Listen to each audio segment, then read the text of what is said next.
Hi hello ಎಲ್ಲರೂ ಹೇಗಿದ್ದೀರಾ? ಎಲ್ಲರೂ ಚೆನ್ನಾಗಿದ್ದೀರಾ ಅಂತ ಅಂದ್ಕೊಳ್ತಾ ನಮ್ಮ ರುಚಿ ಎಸ್.ಇಂದ ನಾನು ಸೌಮ್ಯ. ಚಳಿಗಾಲದಲ್ಲಿ ನೈಟ್ ಊಟ ತಣ್ಣಗಿದ್ರಂತೂ ಸೇರೋದೇ ಇಲ್ಲ. ಅದರಲ್ಲೂ ನಮ್ಮೂರು ಮಲೆನಾಡಲ್ಲಂತೂ ಕೇಳಲೇಬೇಡಿ, ತುಂಬ ಚಳಿ. ಆದ್ದರಿಂದ ನಾನಿವತ್ತು ನೈಟ್ ಊಟಕ್ಕೆ ಅವರೆಕಾಳಿನ ಉಪ್ಪಿಟ್ಟು ಅಥವಾ ಮ್ಯಾಗಿ ಉಪ್ಪಿಟ್ಟು ಮಾಡೋಣ ಅಂತ ಅಂದ್ಕೊಂಡಿದ್ದೀನಿ.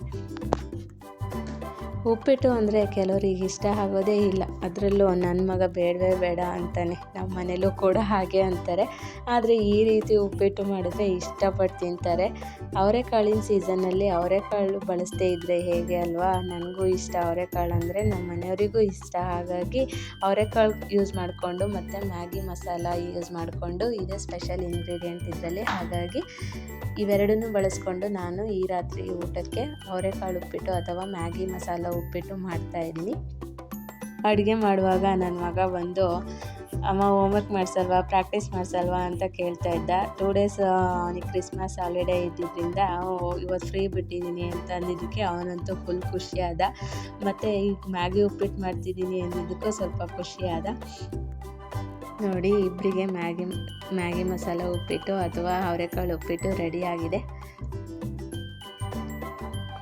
ಬಿಸಿ ಬಿಸಿ ಉಪ್ಪಿಟ್ಟು ರೆಡಿ ಆಯಿತು. ನನ್ನ ಮಗ ಇಷ್ಟ ಇಲ್ಲ ಅಂತಿದ್ದವನು ಈಗ ಇಷ್ಟಪಟ್ಟು ತಿಂತಾ ಇದ್ದಾನೆ. ನೋಡಿ, ಇವಾಗ ತಿನ್ನಿಸ್ತಾ ಇದ್ದೀನಿ. ಚೆನ್ನಾಗಿದೆ, ಯಮ್ಮಿ ಆಗಿದೆ ಅಂತ ಹೇಳ್ತಾ ಇದ್ದಾನೆ.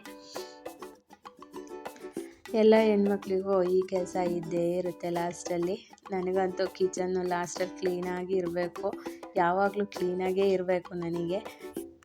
ಪಾತ್ರೆ ಎಲ್ಲ ತೊಳೆದು ಸ್ಟವ್ ಎಲ್ಲ ಕ್ಲೀನ್ ಮಾಡಿ ಲಾಸ್ಟಲ್ಲಿ ಒಂದು ಪಾತ್ರೆಯಲ್ಲಿ ನೀರಿಟ್ಟು ಎಲ್ಲ ರೆಡಿ ಮಾಡಿ ಮಲ್ಕೊಬಿಡ್ತೀನಿ. ಬೆಳಗ್ಗೆ 8 ಗಂಟೆಗೆ ನನ್ನ ಮಗ ಸ್ಕೂಲಿಗೆ ಹೋಗೋಷ್ಟು ತಿಂಡಿ ರೆಡಿಯಾಗಿರಬೇಕು. ಹಾಗಾಗಿ ಇವತ್ತಿನ ಈ ವಿಡಿಯೋನ ಇಲ್ಲಿಗೆ ಎಂಡ್ ಮಾಡ್ತಾಯಿದ್ದೀನಿ. Thank you for watching.